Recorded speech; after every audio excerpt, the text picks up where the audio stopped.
What's going on, guys? It's Justin the DJ. We got another wedding today. We're here at the Bella Luna here in Granbury, which took us like 2 hours to get here, which is crazy. And this is the first time I've been to this venue too. I looked up some photos online and it didn't look too hot, and then I showed up to the venue. I guess they renovated it since then, and it looks really cool inside. Let's go ahead and get our gear inside, and we'll show you guys the inside.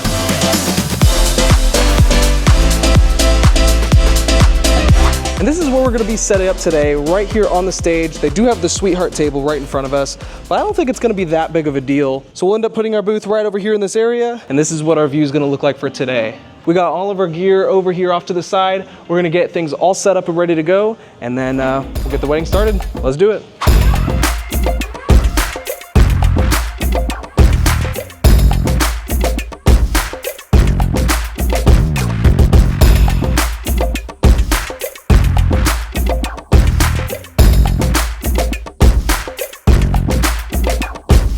So it's been a minute since I showed you guys my entire DJ setup, so I'm gonna run through some of the stuff that I have real quick so you guys can see. So up front we have our Frontboard booth with our Rain 12s and our S11 in the middle. And I've probably been using this setup for about 3 or 4 years now, and it's super nice. I've only had to do minor maintenance to the actual wood because this is a wood finish and not like a plastic enclosure. So you just gotta be careful and be super gentle with it. And one thing I love about it is got this acrylic laptop stand in the front, so it makes it look like the actual laptop is like floating. And when you have an uplight down there, it shines the light on the acrylic and it looks really cool. And today we're working with our RCF Evox 12s. I do have the QSCs. I kind of bounce between the two different setups, but these RCFs are really nice because it's got the 15-inch sub in there, and these things just scream powerful. Definitely a speaker I'd recommend. We also got this really cool Facade that's right behind our DJ booth. This one's called the Dragon Frontboards Plush Facade. I used to be able to get this online, but now their website is down, so I guess they went out of business. I don't know, but that is what it is. I'm sure you might be able to find someone else that makes a very similar facade. It's got this cool leather look too, which makes it super nice, and wedding planners give me tons of compliments about how this facade looks.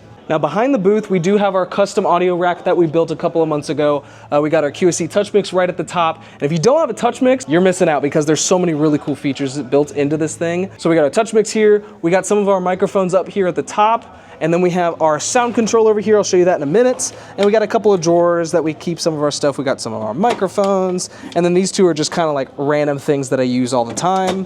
Same thing here. This is like the junk drawer, essentially.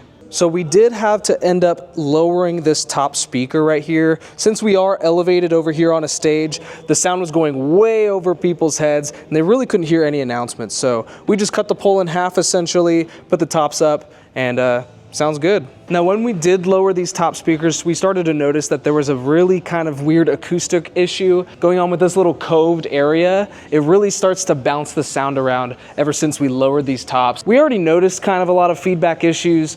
We tried the best that we can with our QSC touch mix, but I think I'm gonna have to like be extra careful with the microphone, like really like covering it up while I'm talking on the mic, especially when I'm up on the stage or something like that. Down there, it sounded fine. So me doing introductions and stuff like that's gonna sound great. It's just when I'm doing like first dance, parent dances, announcing toasts and stuff up here is when it could be a problem. So we'll see how it sounds. So now that we got all of our main booth all set up and ready to go, we're gonna start working on some of the enhancements for today. And they got lots of lights. They got our 360 tubes, and we also got some uplighting as well. Both of these are from Both Lighting. So these are the uplights that I have. I don't remember the model it is. I'll put it on the screen somewhere, but these are the lights that we got. We got 24 of them, which is gonna fill this space up really nice. Now, one thing that I really love about these lights is how affordable they are, but also how strong the light is compared to some of the other name brands out there. And they're pretty bright. They can go up a pretty tall ceiling, 20 feet. I've even had one where it's 30 feet. You gotta be careful not to have too high ceilings and not a powerful enough light because it's just not gonna reach the whole way. It's just gonna look bad. But these ones, you can DMX them. They also have like an IR remote that you can connect to them as well. And they got a pretty sturdy build too. They're made of metal, which is what you would expect from an uplight since people are gonna be walking around sometimes kicking them. So now the way I DMX my lights is through sound switch. Let me show you that real quick. So down here in our audio rack, we have our sound switch controller, and this is connected through the laptop that we have up here. So basically what it does is it reads the waveforms in your Serato and matches the lights to the beat of the music. And then this thing also controls my 360 tubes as well. And so those will be doing different wipes, different patterns and all that kind of stuff. But it doesn't just do lights. You can also connect like a fog machine. I think the Dancing on the Cloud works. Basically anything DMX you can run it through your sound switch, which is super nice. All right, all the uplights are set up and ready to go. We got it on a nice, like kind of soft white, not quite full white, but still looks good in the venue. All right, so I was just doing a sound check just a couple of minutes ago, and I was playing Pink Pony Club because it was on their must playlist. Once I turned it off, I could hear like all the groomsmen in the back of the room screaming Pink Pony Club. They're still singing it right now. You guys jamming a Pink Pony Club in here? Woo! They immediately stopped singing as soon as I walked into the room, but they were like screaming at the top of their lungs, and I could hear them all the way in the reception space. So needless to say, that's gonna be a must play tonight. But ceremony is gonna start in a couple of minutes. I need to still get the ceremony stuff set up. Luckily, it only takes me like 5 minutes, so we're gonna go do that real quick, get the ceremony started, and get this wedding going.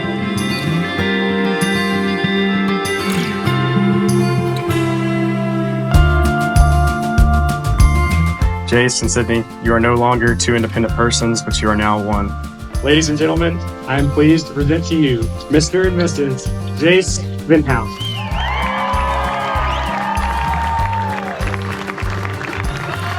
All right, so we just finished the ceremony. Guests are gonna be making their way inside the reception in just a couple minutes. I'm getting some of the songs ready. Now, one of the songs that they're gonna have for introductions is I Was Made for Loving You by Kiss. The only thing that's different and one thing that's really cool when it comes to Serato Stems is that they wanted no lyrics for when the wedding party comes in, and they wanted the lyrics and hit it right at the chorus when they come in. So basically, I have all their songs right here. We just got our Kiss song right there. I got it loaded up on both tracks. And this one, I have the stems all the way on, and on this one I have the vocals off. So then all we got to do is our red cue is the beginning of the song, and our yellow cue is for when the bride and groom come into the room. And it's funny because during our final planning meeting, the couple was like, yeah, we don't really want the lyrics for the wedding party, and I was all like, no problem, I can make it happen for you. And it's literally just one button. I want to show you guys some of the songs that they have for today. Their must play, their play if possible. Let's look at it. So we got their playlist right over here. So we got our must play songs,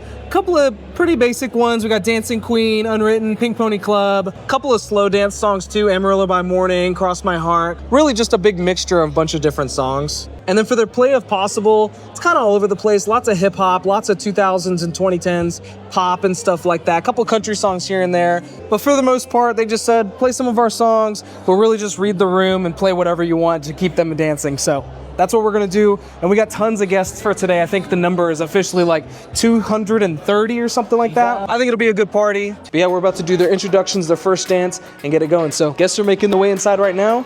We're gonna get it started. Let's go.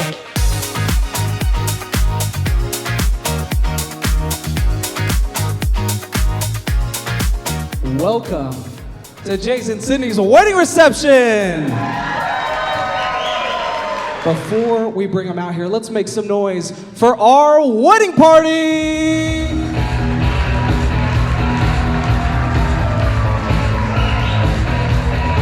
And now, friends and family, before we bring them out here, I need you guys to do me a favor. All of you guys have napkins right in front of you. I want you to grab your napkin. I want you to stand if you're able and make as much noise as humanly possible for the reason that we are here tonight, Mr. and Mrs. Vinhouse.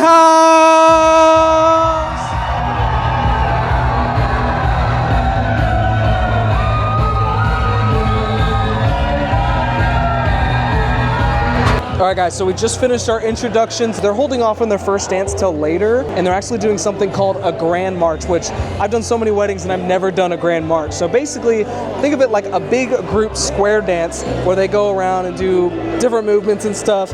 They're gonna finish the whole dance with a bunch of people in the middle of the dance floor in a circle with the bride and groom right in the middle, and then we're gonna kick off their first dance right away. So that's what we're gonna do. Hope it works out great. I've never seen it before, so.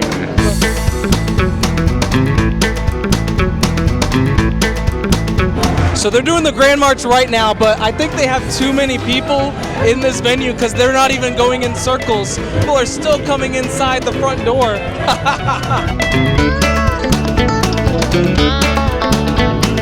Wait, now they're literally taking this outside. We have 300 people walking outside the door right now. They're all bundled up over there and they're all creating a line straight outside the doors. And now they just went through the ceremony space, going through, and they're gonna make their way all the way back inside, all 200 people. They got a tunnel going on, which is crazy, bro. And when people go through the tunnel, they're making a new part of the tunnel. So it's just gonna be a giant tunnel that the bride and groom are gonna run through back onto the dance floor. This is literally insane, bro. I'm going through the tunnel too. I'm in the tunnel! Ah!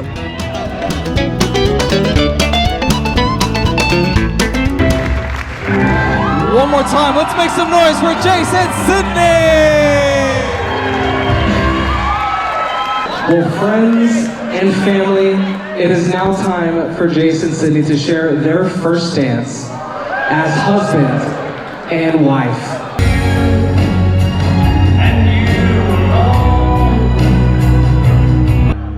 One more time, let's give it up for Jace and Sydney.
Get away,